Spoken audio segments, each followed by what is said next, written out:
Berangkatlah dari Bandung jam 12 malam dengan sebuah kendaraan Kijang. Yang pegang sendiri sebelah kanan saya adalah Dr. Cornelis. Selama hidup saya memegang agama Nasrani, saya belum pernah mendengarkan adzan subuh. Adzan duhur, asar, maghrib, dan isya saya tahu. Kalau adzan subuh, kuping saya belum pernah mendengarkan. Karena saya belum pernah bangun sesubuh itu. Begitu nyampe di Jakarta di kampung Prapanca, bertepatan dengan berkumandangnya adzan subuh. Kata Dr. Cornelis kepada saya, "Bro, tolong dengarkan adzan orang Islam ini kok goblok sekali, aneh-aneh." Saya buka kaca jendela pintu mau bisa dengarkan ini adzan. Betul bro, orang Islam ini kok adzannya aneh-aneh. Kebetulan di Jakarta di kampung Prapanca ini, saya mengontrak sebuah rumah yang besar khusus untuk penginjil. Yang punya rumah namanya Bapak Rosid. Beliau adalah seorang sarjana agama Islam yang mengajar sekolah dasar negeri. Kata Dr. Cornelis kepada saya, "Bro, karena bro sebagai pemimpin dan ketua kami yang berhak dan berani untuk menanyakan masalah ini, tolong besok tanyakan kalau kita sudah nyampe di rumah kontrakan." Oke, besok akan saya tanyakan. Begitu saya nyampe di rumah kontrakan, kendaraan saya masukkan ke dalam garasi dan sebagian barang-barang diturunkan. Kira-kira jam 7 pagi, Pak Rosid ini keluar dari rumahnya mau mengajar. Karena kebetulan rumah yang saya kontrak dengan rumah beliau bersebelahan, hanya terhalang oleh satu jalan yang kecil. Begitu saya lihat beliau sedang menyalakan sepeda motornya, saya memberanikan diri menghampiri dan menyapa beliau. Kata saya, "Selamat pagi Pak." "Oh selamat pagi Bapak Pendeta, kapan datang dan apa kabar?" "Baik Pak, dan baru saja saya tiba." Ngobrol punya ngobrol. Akhirnya saya memberanikan diri kepada beliau menanyakan tentang ajaran agama Islam. "Pak, apakah boleh saya bertanya kepada Bapak tentang ajaran agama Islam?" Dengan senyuman yang manis, muka yang cerah, beliau memberikan jawaban kepada saya. "Silahkan Bapak Pendeta." Dengan senang hati dan kedua tangan saya terbuka, insya Allah apa yang akan Bapak Pendeta tanyakan akan saya jawab. Mari Bapak Pendeta kita ke dalam rumah. Jangan ngobrol di luar. Lebih luasnya kita ngobrol di dalam rumah. Saya dibawa masuk ke dalam rumah beliau. Sehingga beliau ini berani mengorbankan tugas negaranya. Tidak jadi mengajar karena ngobrol dengan saya sampai jam 3 sore. Yang pertama sekali saya tanyakan kepada beliau adalah tentang azan. "Pak, kenapa orang Islam ini kok adzannya aneh-aneh?" "Aneh-aneh bagaimana Bapak Pendeta?" Tadi begitu saya masuk sini, terdengarlah suara adzan yang asing di kuping saya. Ada kata-kata aso. Aso apalah saya tidak tahu Pak. "Oh betul Bapak Pendeta, itu adzan subuh pakai as-sholatu khairum minan naum."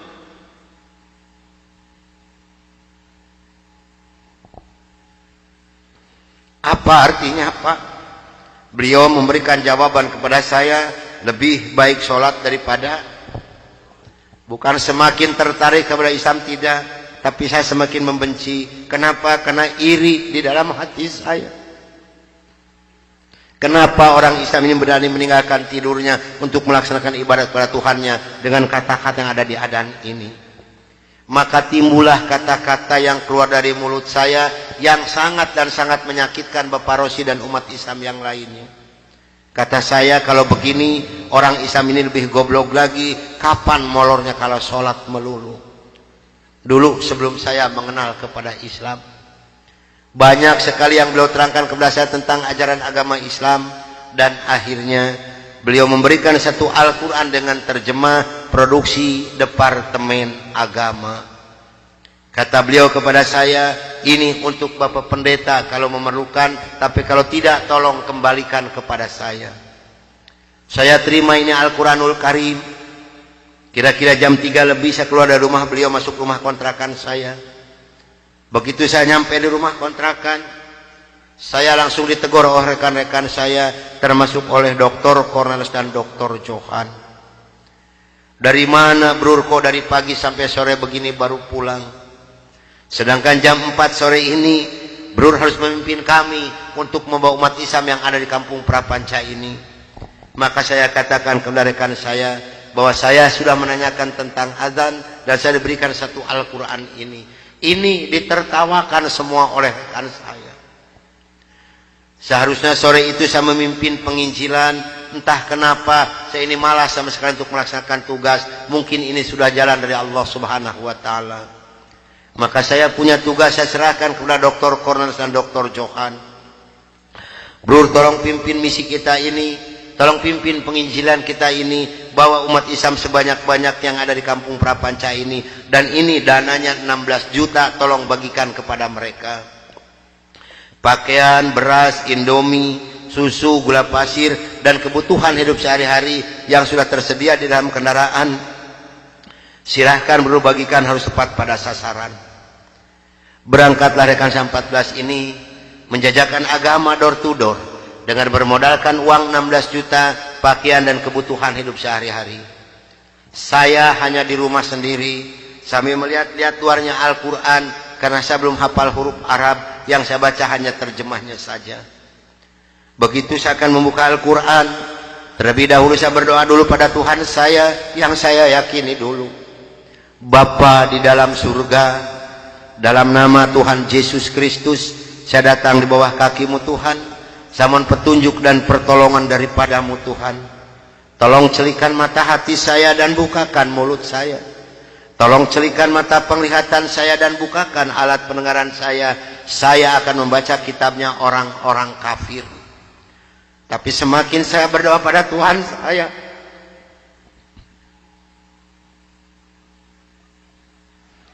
semakin terbukalah dalam Al-Quran ini. Ini suatu keanehan yang nyata di dalam kehidupan saya. Karena saya bingung membuka Al-Quran ini dari mana pertamanya. Begitu saya membuka Al-Quran langsung surat Ali Imran. Di dalam surat Ali Imran ini timbul kembali keanehan yang kedua di dalam benak saya. Kenapa dalam surat Ali Imran ini kok hanya 2 ayat yang diberi tanda merah, yang lain tidak ada? Yaitu Ali Imran 85 dan 102. Ini kalau ibu dan bapak percaya pada iman saya, selama 3 bulan kurang lebih saya tidak pernah merasakan tidur, hanya membolak-balik membaca arti daripada 2 ayat ini saja. Disitulah taufik dan hidayah masuk pada diri saya. Bergemetarlah seluruh tubuh saya ini, bergejolaklah di dalam dada saya ini. Bahkan dalam hati kecil saya mengatakan, hanya Islamlah yang benar, hanya Islam yang dapat menyelamatkan umat manusia. Maka saya harus berani mengatakan kepada rekan saya, apapun yang akan terjadi, saya siap untuk menerima risikonya. Atas bimbingan dan pelajaran dari Bapak Rosid, atas petunjuk dan petuah dari Bapak Rosid, saya memberanikan diri menghampiri rekan saya 14 yang sedang mengadakan kebaktian doa. Saya katakan kepada rekan saya bahwa mulai hari ini, jam ini, menit ini, saya akan mengundurkan diri dari penginjilan.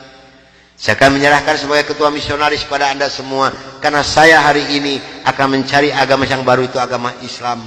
Karena hanya Islam yang benar, hanya Islam yang dapat menyelamatkan umat manusia.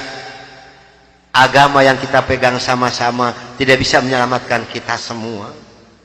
Namun apa daya yang saya terima dari mereka, maaf, saya bukan mau dikasihan oleh ibu dan bapak, tidak. Yang mengasihani saya adalah Allah Subhanahu wa taala. Saya bukan seorang tentara, saya bukan seorang polisi, tapi merasakan panasnya peluru di kaki kiri saya dan di dada sebelah kanan saya ini. Besi yang lebarnya 6 cm yang dibakar merah membara, yang dipukulkan ke pipi saya tahan dengan tangan kiri saya. Demi Allah, besi panas nempelah di tangan kiri saya. Lalu saya ditengkurapkan, kepala saya diinjak oleh 3 orang.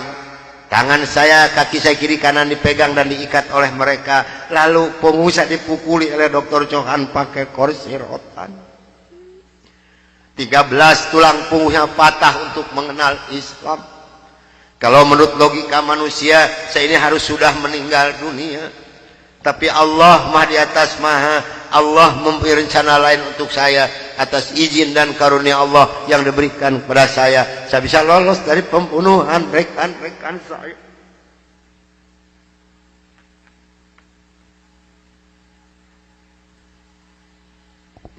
Sambil merasakan panasnya di kaki kiri saya dan di dada sebelah kanan saya, pedihnya di tangan saya, ngilunya di punggung saya loncat keluar dari rumah sambil berteriak mengucapkan La ilaha illallah Muhammadur Rasulullah. Padahal ini asing di mulut saya. Belum pernah ada seorang pun yang mengajarkan kalimat thayyibah di dalam mulut saya ini. Belum pernah sekalipun saya belajar kalimat thayyibah di dalam mulut saya ini. Ini maunah yang pertama Allah berikan melalui mulut saya. Dan alhamdulillah saya mendapatkan pertolongan di seorang cim-cim yang beragama Buddha. Saya dibawa masuk ke dalam rumah beliau. Lalu baju saya digunting jadi satu dengan kulit. Lalu yang bekas luka besi panas dari kocrotin pakai kecap oleh beliau. Kaki saya ditahan pakai kayu bekas pegangan sapu, diikat pakai benang rapia. Punggung saya diikat pakai samping. Lantas saya dibawa beliau ke rumah sakit Fatmawati. Selama 3 bulan 27 hari saya berbaring di dalam rumah sakit, merasakan hancurnya tubuh saya ini, pengen mengenal Islam. Dan alhamdulillah setelah Allah memberikan kesembuhan kepada saya, beliau pula lah yang membiayai saya. Sehingga saya kembali memohon pertolongan kepada Cim ini. Cim, tolong saya, bawa saya kemana saya harus pergi, karena saya pengen memeluk agama Islam. Dan alhamdulillah saya dibawa oleh beliau ke Cipete, ke Bapak Kiai Haji Dr. Idam Khalid, saksi yang masih hidup yang membina kesama yang pertama adalah Bapak Hamjahas. Maka kata beliau kepada saya, kalau Anda pengen masuk Islam yang kafah dan istiqomah, Anda jangan dulu mengenal Al-Quran, Anda jangan dulu mengenal sholat, tapi Anda harus dulu mengenal isi daripada 2 kalimat syahadat yang barusan Anda ucapkan. Alhamdulillah selama 3 bulan kurang lebih saya dibina oleh beliau untuk mengartikan isi daripada 2 kalimat syahadat. Barulah saya marifatullah. Disinilah nikmatnya iman dan nikmatnya ibadah yang saya rasakan sampai detik ini. Lalu saya suruh pulang dulu oleh beliau, karena saya masih mempunyai keluarga, itu anak dan istri. Ternyata keluarga saya telah mendapatkan laporan dari Kansa 14 dan dari Dewan Gereja Indonesia bahwa saya telah murtad masuk agama Islam. Begitu saya nyampe di rumah saya lihat dengan mata kepala saya sendiri, pakaian saya, ijazah saya, semua dibakar oleh putri-putri saya dan istri saya di hadapan mata saya. Dan alhamdulillah saya diselamatkan dari maut yang kedua oleh Allah Subhanahu wa ta'ala. Begitu putri-putri saya menyiramkan minyak kelapa panas ke muka saya masih diselamatkan oleh Allah. Minyak kelapanya tumpah di punggung saya. Ini adalah darah daging saya sendiri yang menganiaya saya, bukan orang lain. Lalu kepala saya dilempar pakai copet, dipukuli pakai setik-kasti, sampai saya diusir caci maki dengan kata-kata yang sangat keji yang keluar dari mulut darah daging saya sendiri. Nyah, engkau di hadapanku anjing, setan, babi, iblis, jangan menginjak rumah ini, haram rumah ini kau diinjak oleh setan dan iblis macam kau. Ini adalah darah daging saya sendiri, bukan orang lain. Dan alhamdulillah begitu saya meninggalkan rumah tangga saya, hanya pakai pakaian satu setel yang nempel di badan saya yang penuh dengan minyak kelapa panas. Harta kekayaan berlimpah luah demi Allah tidak saya bawa serupiah pun, karena saya pengen masuk Islam yang kafah dan istiqomah. Saya harus samina wa atona. Jangankan harta kekayaan yang berlimpah luah, putri-putri saya pun yang 3 saya putuskan. Mulai detik ini Anda bukan darah daging saya bukan bapak Anda, dan Anda bukan putri-putri saya. Titik sampai di sini. Jangan ada lagi pertalian darah antara Anda dengan saya. Kenapa saya putuskan kepada putri-putri saya yang 3? Karena saya takut besok atau lusa saya meninggal dunia, bagaimana tanggung jawab saya di hadapan Allah Subhanahu wa taala. Maka alhamdulillah sudah hampir 22 tahun lebih ini saya belum pernah dipertemukan dengan batang hidungnya. Namun alhamdulillah, biarpun putri-putri saya tidak yang ikut satupun, Allah telah memberikan kebahagiaan kepada saya pada saat sekarang ini. Kebahagiaan yang Allah berikan kepada saya tidak bisa ditukar dengan suatu apapun yang ada di dunia ini. Sekalipun emas berlian sebesar gunung tidak mungkin bisa menukarkan kebahagiaan yang Allah berikan kepada saya. Kenapa? Karena rekan saya yang 14 yang dulu menganiaya saya, yang dulu membunuh saya, alhamdulillah sekarang sudah masuk Islam semua. Sekarang sedang jihad fisabilillah, sedang membela agama Allah, yaitu syiar agama Islam di daerah-daerah Nasrani. Itu yang pertama di Papua Barat di Manokwari, yang kedua di NTT Kampung Kalabai Kabupaten Alor, yang ketiga di Kalimantan Tengah di Sampit. Saya mohon bantuan doa dari ibu dan bapak yang hadir malam ini agar saya dengan rekan saya diberikan kekuatan oleh Allah Subhanahu wa taala. Kalau ibu dan bapak pengen tahu dakwah Islam dari Nasrani, demi Allah ini tantangannya adalah nyawa. Saya pun di Manokwari sedang menanak nasi, Pak, Bu. Kalau Allah sudah mengizinkan saya harus meninggal, saya dipanah, ini kenal kemaluan saya. Allah belum menghendaki saya untuk meninggal, hanya 3 cm jaraknya ini panah. Sedangkan panah di Manokwari demi Allah bukan 1,20 meter panjangnya, tapi 1,60 meter panjangnya. Ujungnya sudah pakai racun. Ini perjuangan membela agama Allah darah Nasrani. Alhamdulillah perkembangan Islam di daerah Manokwari. Pada Manokwari ini akan dijadikan kota Injil. Kalau Manokwari sudah jadi kota Injil, yang pertama tidak boleh ada adzan berkumandang, tidak boleh mendirikan masjid, tidak boleh ada perempuan yang berjilbab. Alhamdulillah di sana ada 297 orang yang masuk agama Islam, termasuk orang yang memanah saya. Kemarin tanggal 17 Desember saya baru selesai membuat masjid. Dari mana biayanya? Dari hasil pengajian saya. Saya mohon bantuan doa, karena kadang-kadang rekan saya di sana, Pak, maaf, 10 hari lebih tidak pernah ketemu nasi. Yang dimakan oleh rekan saya singkong direbus, yang penting terganjal perut, karena sulit mencari dana untuk dakwah di Islam ini. Dari mana makan mereka sehari-hari? Maaf, dari hasil pengajian saya. Karena mereka lepas dari gereja tidak ada santunan apapun. Siapa yang harus bertanggung jawab? Kita-kita inilah sebagai umat muslim. Di Kalimantan Tengah ada 192 orang. Di sana, Pak, demi Allah tidak ada masjid satupun. Gereja ada 9. Paling banyak isi gereja 15 orang. Kalau saya mengadakan sholat berjamaah di Kalimantan ini, pakai kompas di luar, di lapangan, di atas disiram oleh mereka. Saya hanya bisa berdoa, ya Allah berikan taufik dan hidayah bagi mereka, karena mereka tidak tahu kedatangan saya ini mau apa. Alhamdulillah 4 hari kemudian 8 orang yang masuk agama Islam, maka berjumlah 192 orang yang ibu dan nenek yang kupingnya pada panjang-panjang. Saya mohon bantuan doa, karena saya sedang membebaskan tanah untuk pembangunan masjid. Mudah-mudahan Allah memberikan jalan untuk saya untuk melunasi tanah di sana, untuk pembangunan masjid di sana.